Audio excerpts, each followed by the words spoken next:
সালাম TV, the solution for humanity. আল্লাহ সুবহানাহু ওয়া তাআলা যখন বলেছেন যে শাহরু রমাদান আল্লাযী উনজিলা ফীহিল কুরআন, এতটুকু বলে আল্লাহ অন্য কিছু আর কেন বলেন নাই? শুধু একটা পরিচিতি যথেষ্ট করেছেন আল্লাহর কাছে যে রমজান মাসের জন্য এটাই যথেষ্ট, যেটা হচ্ছে কোরআন নাযিল হওয়ার মাস। কিন্তু এটা আল্লাহ সুবহানাহু ওয়া তাআলা ভালো করেই জানেন যে এই কথাটার কদর পৃথিবীবাসী করতে পারবে না, যে আল্লাহ রমজান মাসে কোরআন নাযিল করেছেন, এটাকে আপনি অনুধাবনী করতে পারবেন না যে আল্লাহ কি বলেছেন। তাই আল্লাহ অতিরিক্ত, যদিও এখানে কোরআনের আলোচনা কিন্তু না, আলোচনা হচ্ছে রমজান মাসের আলোচনা, কিন্তু কোরআন বলে দিয়ে আল্লাহ আরো কিছু অতিরিক্ত কথা বলেছেন, যাতে করে আপনি সেটা ফিল করেন যে আল্লাহ আপনাকে কি বোঝাতে চেয়েছে। আল্লাহ সুবহানাহু ওয়া তাআলা বলতে চাচ্ছেন, বান্দা তুমি কি জানো যে কোরআন নাযিল করে দিয়ে আমি কি করেছি তোমার সাথে? আল্লাহ বলেছেন হুদাল লিন-নাস ওয়া বায়্যিনাতিন মিনাল হুদা ওয়াল ফুরকান। এই কোরআন নাযিল করে দিয়ে, এই কোরআন শুধু কোরআন না, এটা হচ্ছে পুরো পৃথিবীবাসীর জন্য হিদায়াত। হুদাল লিন-নাস ওয়া বায়্যিনাতিন মিনাল হুদা, আর তোমাকে তো হেদায়েত করবে, বরং যত ঘোলাটে বিষয় আছে সব বিষয়ের হিদায়াত এই কোরআনের মধ্যে আছে। আল্লাহ বলেছেন এটা সঠিক পথ তুমি কোরআনে খুঁজে পাবা। আর ওয়াল ফুরকান, এটা হচ্ছে সত্য এবং মিথ্যার মাঝে পার্থক্যকারী, এটা হচ্ছে মিজান, এটা হচ্ছে জাস্টিস করবে আপনাকে, এটা হচ্ছে নূর, এটা হচ্ছে বুরহান, এটা হচ্ছে জিকির। আল্লাহ সুবহানাহু ওয়া তাআলা বহু নামে কোরআনকে আখ্যায়িত করেছেন, তার এখানে বলেছেন ফুরকান, সত্য মিথ্যা পার্থক্যকারী।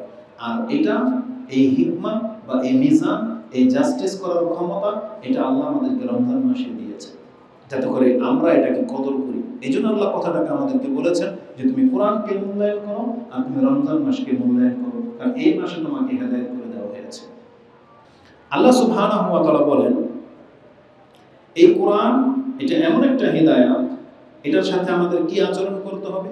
আল্লাহ সুবহানাহু ওয়া তাআলা কোরআনের দুইটা জায়গায় স্পষ্ট ভাষায় বলেছেন, যখন আমাদের পিতা আদম আলাইহিস সালামকে দুনিয়াতে পাঠান, তখন তিনি একটা মূলনীতি বলে দিয়েছিলেন যে তোমরা পৃথিবীতে যাও, তবে আমার পক্ষ থেকে একটা হেদায়েত তোমাদেরকে দেওয়া হবে, যেই ব্যক্তি সেই হেদায়েতটা গ্রহণ করবে নাজাত কেবল সে পাবে, অন্য কেউ না। এই কথাটা আপনি দুইটা জায়গায় পেয়ে যাবেন। সূরা বাকারাতে রয়েছে 38 নম্বরের পরে যে পাবেন, এবং সূরা তাহা 130 নম্বরে পেয়ে যাবেন। সূরা তাহাতে আল্লাহ এইভাবে বলেছেন, ক্বালা ইহবিতা মিনহা জামিয়া, তোমরা উভয়ে এখান থেকে নেমে যাও। আকাশ থেকে নামিয়ে দেওয়া হয়েছে আদম হাওয়া এবং ইবলিসকে, তোমরা পৃথিবীতে বিচরণ করো, ওখানে থাকো। বা'দুকুম লিবা'দিন আদু, তোমরা একে অপরের শত্রু। জিন এবং ইনসানকে আল্লাহ পৃথিবীতে পাঠিয়ে দিয়েছেন এবং বললেন তোমরা একে অপরের শত্রু। তারপর আল্লাহ বলছেন ফাইম্মা ইয়াতিয়ান্নাকুম মিন্নি হুদান, যখন আমার পক্ষ থেকে একটা হেদায়েত তোমার কাছে আসবে, ফামানিত্তাবা হুদায় ফালা ইয়াদিল্লু ওয়ালা ইয়াশকা, ওখানে আছে ফালা খাউফুন আলাইহিম ওয়ালা হুম ইয়াহজানুন বাকারাতে, আর তোহার মধ্যে আছে ফালা ইয়াদিল্লু ওয়ালা ইয়াশকা, যেই ব্যক্তি আমার এই হেদায়েতটাকে গ্রহণ করে চলবে এই ব্যক্তি হতভাগা হবে না, এই ব্যক্তি গুমরাহ হবে না। ফালা ইয়াদিল্লু ওয়ালা ইয়াশকা, দিল্লু মানে পথভ্রষ্ট হবে না, পথহারা হবে না, ওয়ালা ইয়াশকা, ইয়াশকা মানে হচ্ছে শাকুর বহুবচন, এটা হচ্ছে হতভাগা। আর হতভাগা আল্লাহ জাহান্নামীদেরকে বলেছেন।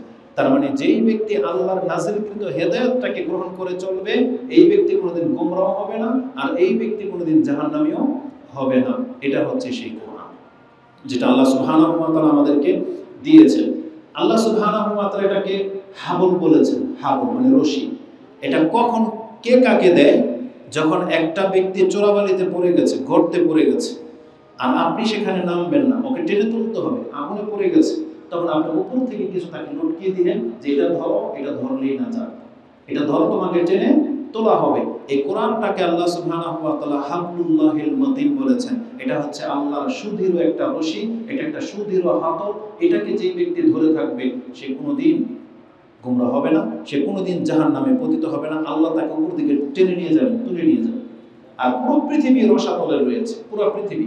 আর আল্লাহ সুবহানাহু ওয়া তাআলা সূরা আসরের মধ্যে সেই কথা ইঙ্গিত করিয়ে দিয়েছেন, এবং আল্লাহ এটা কসম করে বলেছেন। আল্লাহ বলেছেন ওয়াল আসর ইন্নাল ইনসানা লাফি খুসর, সমস্ত মানুষ ক্ষতিগ্রস্ত, সমস্ত মানুষ। এটা হচ্ছে পৃথিবীর রেজাল্ট।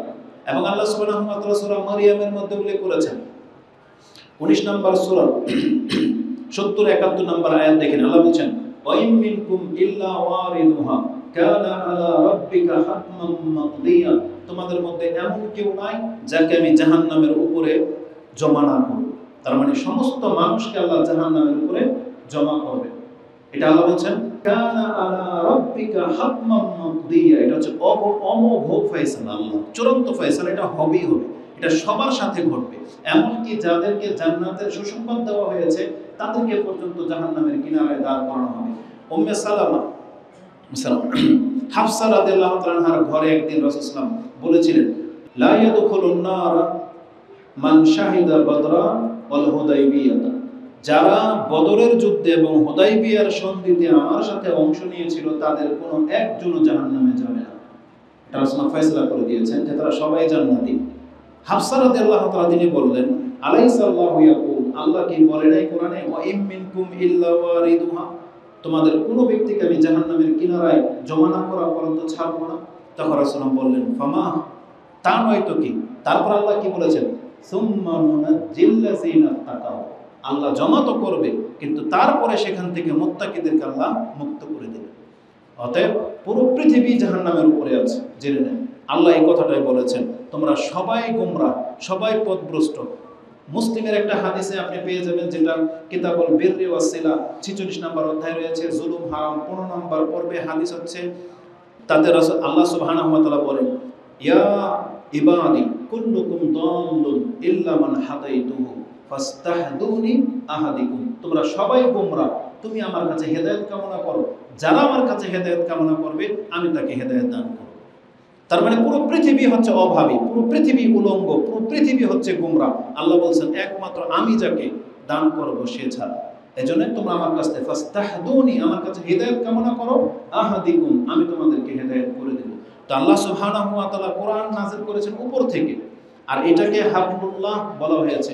যেমন আল্লাহ সুবহানাহু ওয়া তাআলা সূরা আলে ইমরানে একটি আয়াতের মধ্যে এভাবে বলেছেন, আয়াতটি হচ্ছে 103 নম্বর। আল্লাহ বলেছেন ওয়াতাসিমু বিহাবলিল্লাহি জামিআ ওয়ালা তাফাররাকু, তোমরা আল্লাহর বিধানটাকে, কোরআনটাকে শক্ত করে আঁকড়ে ধরো, তোমরা বিচ্ছিন্নবাদীদের অন্তর্ভুক্ত হয়েও না। তার মানে আল্লাহ এটাকে হাবলুল্লাহ বলেছেন, আল্লাহর রশি, আল্লাহর সুদৃঢ় হাতল। তারপর আল্লাহ বলেছেন যেই দিন আল্লাহ কোরআন নাজিল করে দিয়ে রাসূলকে পাঠিয়ে দিয়ে আমাদেরকে হেদায়েত করেছেন এবং আমরা মুসলিমে ভাই ভাই হয়ে গেলাম, আল্লাহ এটা আমাদেরকে স্মরণ করে দিয়েছেন ওয়াজকুর নি'মাতাল্লাহি ইন কুনতুম আদাআন ফাআল্লাফা বাইনা কুলুবিকুম ফাআসবাহতুম বিনি'মাতিহি ইখওয়ানা ওয়া কুনতুম আলা শাফা হুফরাতিন মিনান নার। আল্লাহ সুবহানাহু ওয়া তাআলা বলেন সেই নিয়ামতের কথা স্মরণ করো যে তোমরা একে অপরের শত্রু ছিলা আর দিনের বেলায় ভাই ভাই হয়ে গেলে। ওয়া কুনতুম আলা শাফা হুফরাতিন মিনান নার, তোমরা তো জাহান্নামের একেবারে কিনারায় পৌঁছে গিয়েছিলে। আমি আল্লাহ যদি তোমাদেরকে এখান থেকে টেনে না নিয়ে আসতাম তাহলে তোমরা মুক্তি পেতে না। রাসূল কথাই বলেছেন যে আমার উদাহরণ হলো সেই ব্যক্তির মতো যে পোকামাকড়গুলো আগুনে ঝাঁপ দিতে চাচ্ছে আর আমি এইভাবে পোকাগুলোকে বাধা দিয়ে রাখতে চাচ্ছি। এক ব্যক্তি আগুনে পড়তে চাচ্ছে আর আমি তার কোমর ধরে টেনে সরিয়ে দিতে চাচ্ছি। আল্লাহ রাসূলকে এইভাবে আমাদের কাছে পাঠিয়েছেন। তা আল্লাহ বলেছেন ওয়াতাসিমু বিহাবলিল্লাহি জামিআ ওয়ালা তাফাররাকু, তোমরা আল্লাহর এই রশিটাকে, কোরআনটাকে শক্ত করে ধরো, তাহলে তোমরা গোমরাহ হবে না, তাহলে তোমরা বিপদগামী হবে না। রাসূল সাল্লাল্লাহু আলাইহি ওয়াসাল্লাম থেকে একটা চমৎকার হাদিস রয়েছে এই মর্মে, যে হাদিসটা আপনি ইবনে হিব্বান, সহিহ ইবনে হিব্বানের 122 এবং হাদিসটি বাজ্জারে রয়েছে 3421, সহিহ তারগিব ওয়া তারহিবের মধ্যে 38, সিলসিলাতুল আহাদিস সাহিহার মধ্যে 713 নম্বরে আপনি পেয়ে যাবেন। রাসূলুল্লাহ সাল্লাল্লাহু আলাইহি ওয়াসাল্লাম থেকে আবি শুরাইহ আল খাযাই قال خرج علينا رسول الله صلى الله عليه وسلم فقال ابشروا ابشروا, তোমরা সুসংবাদ গ্রহণ করো, সুসংবাদ গ্রহণ করো। আলাইসা তাশহাদুনা আল্লা ইলাহা ইল্লাল্লাহ ওয়া আন্নী রাসূলুল্লাহ, তোমরা এই কথার সাক্ষ্য দাও যে আল্লাহ ছাড়া সত্য কোনো ইলাহ নাই আর আমি মুহাম্মদ হচ্ছে আল্লাহর রাসূল। বলে বালা ইয়া রাসূলুল্লাহ, আমরা এই কথার সাক্ষ্য দিই। রাসূলুল্লাহ সাল্লাল্লাহু আলাইহি ওয়াসাল্লাম বলেন ক্বালা ফাইন্না হাযাল কুরআন সাবাব, এই কোরআনটাই হলো তার মূল কারণ, এই কোরআনটাই হলো তার মূল কারণ। রাসূল সাল্লাল্লাহু আলাইহি ওয়াসাল্লাম যেই দিন দাঁড়িয়ে বলেছিল আমি আল্লাহর রাসূল, তার কথার প্রমাণ কি ছিল? কোন প্রমাণ ছিল? একমাত্র কোরআন, যে তার উপরে কোরআন নাজিল হয়, এটাই হলো সবথেকে বড় প্রমাণ। রাসূল সাল্লাল্লাহু আলাইহি ওয়াসাল্লাম এই কথাই বলেছেন, এই যে তোমরা যারা সাক্ষ্য দাও আল্লাহ ছাড়া সত্য কোনো ইলাহ নাই আর আমি মুহাম্মদ হচ্ছে আল্লাহর রাসূল, তোমার কাছে প্রমাণ কি? সাবাবুন, আল কোরআন। রাসূল সাল্লাল্লাহু আলাইহি ওয়াসাল্লাম বলেছেন ফাইন্না হাযাল কুরআনা সাবাবুন, এটাই হলো তার মূল কারণ। এই কোরআন না থাকলে আমরা আল্লাহকে চিনতাম না, আমরা রাসূলকে মানতাম না। আজকে কোরআন আছে বিধায় আমরা আল্লাহকে চিনি, আমরা রাসূলকে রাসূল হিসেবে মেনে নিতে পেরেছি। রাসূলুল্লাহ বলছেন এটাই হলো সেই কোরআন। তারপর রাসূল কি বলেছেন, তারাফাহু বিয়াদিল্লাহি ওয়া তারাফাহু বিআইদিকুম, এই কোরআনের এক মাথা আল্লাহর হাতে রয়েছে, আরেক মাথা জমিনে লটকে দিয়েছে, তোমাদের হাতে আল্লাহ ধরিয়ে দিয়েছেন। তারাফাহু বিয়াদিল্লাহি ওয়া তারাফাহু বিআইদিকুম। তারপর রাসূল সাল্লাল্লাহু আলাইহি ওয়াসাল্লাম বলেছেন ফাতামাসসাকু বিহি, তোমরা এটাকে শক্ত করে ধারণ করো। ফাতামাসসাকু বিহি ফাইন্নাকুম লান তাদিল্লু ওয়া লান তুহলিকু বাদাহু আবাদা, এটাকে যেই ব্যক্তি ধরে নিল, এটা ধরে নেওয়ার পরে সে কোনোদিন আর গোমরা হবে না, আর সে কোনোদিন পথভ্রষ্ট হবে না। ফালা তুহলিকু বাদাহু আবাদা, এইটা ধরে নেওয়ার পরে কোনো ব্যক্তি আর হালাক হবে না।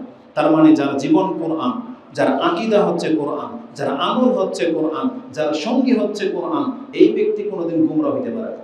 এই ব্যক্তি কোনোদিন কোরআনের খেলাফ কোনো আকীদা গ্রহণ করতে পারে না। আপনার আকীদাকে মানতে হবে কোরআন দিয়ে, আপনার বিশ্বাসকে জাস্টিফাই করতে হবে কোরআন দিয়ে।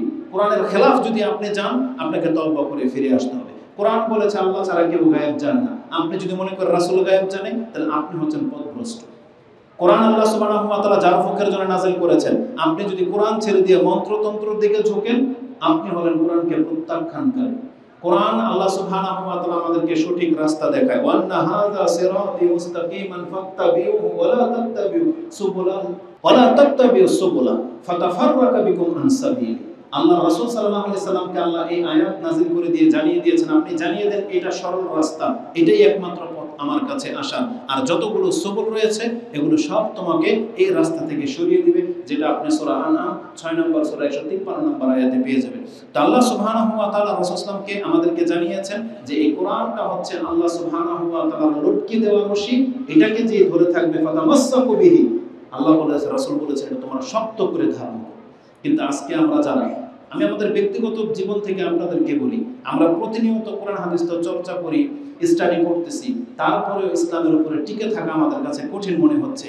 আর আপনারা সাধারণ পাবলিক যারা দুনিয়া নিয়ে ব্যস্ত, ব্যবসা বাণিজ্যতে মত্ত, একটা আয়াত কোনোদিন আপনি পড়েন না, আপনি কিভাবে দাবি করতে পারেন যে আপনি ঈমানের উপরে আছেন? কিভাবে দাবি করতে পারেন আপনি? কিভাবে আপনি বলতে পারেন যে আমার ঈমান মজবুত? কিভাবে?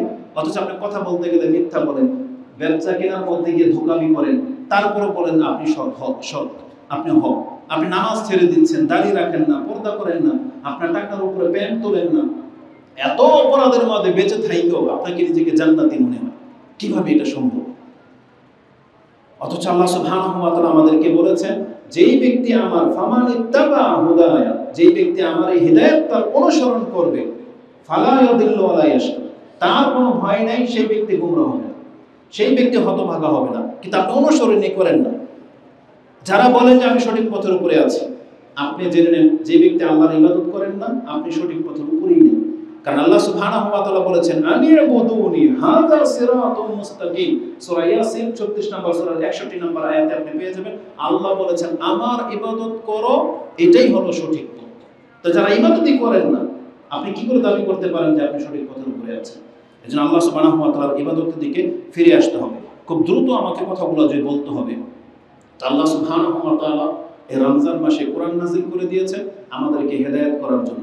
আমরা বলতে পারি এই রমজান মাস হলো আমাদের হেদায়েতের মাস, আমাদের হেদায়েতের মাস।